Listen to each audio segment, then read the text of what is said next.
Olá a todos! Hoje o nosso vídeo será sobre um amuleto que carrega bastante simbologia, bastante filosofia. E eu tenho certeza que depois do vídeo você vai ficar muito animado em até mesmo querer cultivar essa cultura que é tão geograficamente distante. E justamente por essa distância, essa diferença é que toma tanto a nossa atenção assim, né? O ser humano ele adora coisas desconhecidas, o inexplorado. Então hoje nosso vídeo será sobre o Daruma. Bom, você provavelmente já deve ter visto esse Daruma em algum lugar, seja em filme, animação, séries, principalmente asiáticas. Esse Daruma aqui, esse bonequinho é chamado de Daruma. Ele é a representação de um budista indiano chamado Bodhidharma. E é sobre ele que a gente vai falar, né? Como que o Bodhidharma ele se tornou essa figura, né, que está aqui em minhas mãos, desse bonequinho.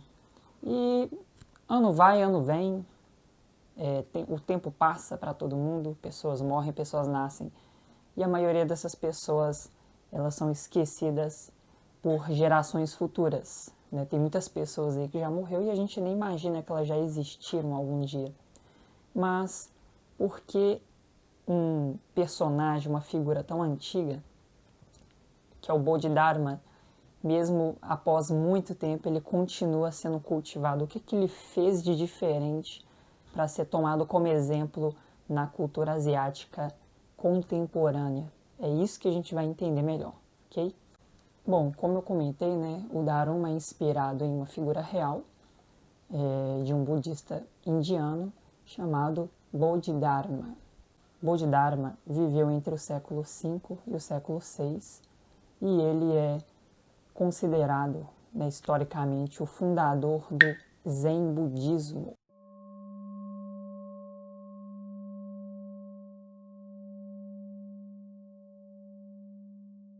Em determinado momento da vida do Bodhidharma, ele decidiu viajar da Índia para a China, com a ideia de difundir o budismo, mas com uma abordagem menos texto, menos teórica, mais disciplina, mais prática.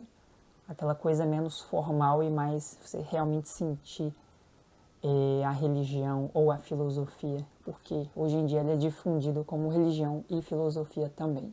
Bom, segundo uma lenda bem famosa, Bodhidharma passou 9 anos em frente a uma parede meditando com o objetivo de atingir o estado de Nirvana, a iluminação. Nirvana é um estado onde o usuário atinge o nível máximo de iluminação espiritual.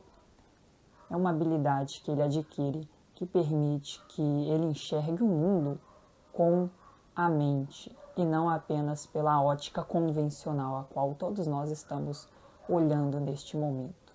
Esse é o estado de iluminação máxima dentro do budismo. Durante esse período de meditação árdua, ele não se movia, ele ficava sempre na mesma posição, focado para atingir o seu objetivo, que é o estado de Nirvana. Segundo a história, por ele ficar muito tempo na mesma posição, os seus braços e pernas atrofiaram e ele perdeu a forma padrão do seu corpo. Isso até explica o porquê que o Daruma ele não tem braço nem perna e é redondinho, né? Se vocês pararem para observar na anatomia dele. Isso é porque, segundo a história, de tanto ficar na posição de meditação, ele acabou atrofiando os seus membros. E esse formato ele representa algo muito simbólico, algo muito importante, principalmente na cultura japonesa, que é representado por uma frase que diz Nanakorobi Yauki, que traduzindo pode ser entendido como caia 7 vezes, levante-se 8, mostrando que Não importa quantas vezes a gente acabe falhando para atingir aquele objetivo, mas temos que continuar se levantando e fazendo o nosso melhor. E é justamente por isso que o Daruma é um boneco, o boneco tradicional Daruma, né? Claro que hoje em dia a gente encontra várias versões, mas o oficial mesmo, o tradicional, ele é redondinho e ele tem um peso na base. Por que o peso na base? Porque caso você empurre ele um pouquinho para o lado, o peso vai fazer ele voltar para a posição vertical. Olha só, ele vai cair, mas vai levantar de novo.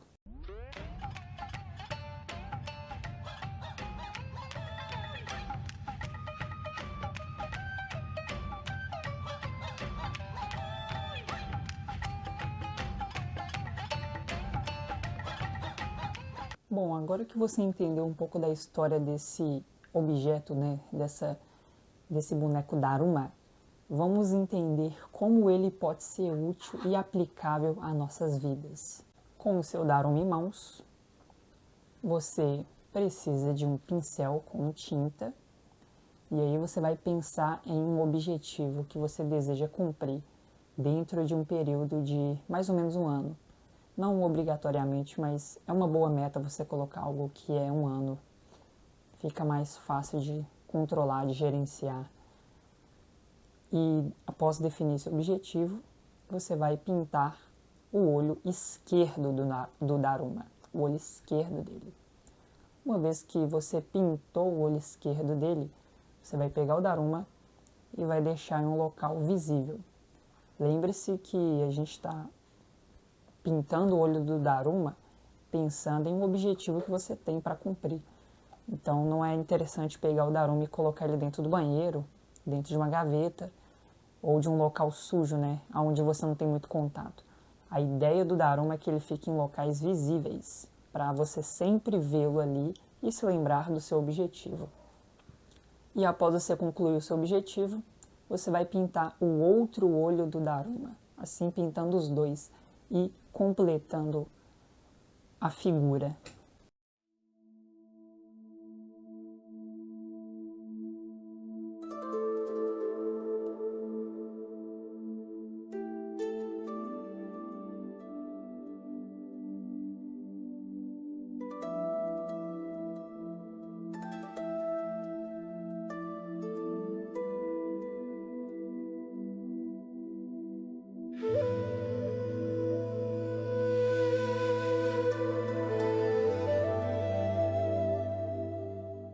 Bom, pessoal, é óbvio que o Daruma não realiza nada sozinho, né? Ele não realiza o sonho por conta própria. E eu gostaria de explicar a parte lógica da coisa, a parte racional, a parte que você pode se apegar se você não quer depositar sua confiança puramente no objeto. Primeiro ponto, associação emocional. A gente acaba conectando o objeto com o objetivo da vida real. Então agora nós não olhamos para ele como um simples objeto. A gente olha para ele e logo associa ele com o objetivo. O olhar mudou. Também temos o gatilho visual constante. Todas as vezes que você está passando, chegando do trabalho, chegando da escola, ou até mesmo indo, né, antes de você partir, você olha para ele e o seu cérebro diz: há algo que eu ainda preciso fazer, há algo que eu preciso continuar fazendo. Isso vai estar sempre acontecendo. Toda vez que você olha, você vai se lembrar que tem alguma coisa que está incompleta, que precisa de uma atenção. E isso é uma consequência inerente de você ter vinculado o objeto com o objetivo lá no começo. Bom, tem um outro fato interessante chamado incompletude visual. Veja bem, o ser humano adora coisas que se completam, coisas que estão em equilíbrio, simetria. O ser humano adora isso. Olhar para essa figura faltando um olho é muito incômodo, né? Quando você sabe que é possível pintar o outro. Mas você sabe que não pode pintar o outro se não cumpriu com o objetivo, certo? Então, esse outro gatilho de ficar olhando e pensando, poxa, eu tenho que pintar logo outro olho para tornar esse boneco simétrico, né? Torná-lo uma verdadeira simetria.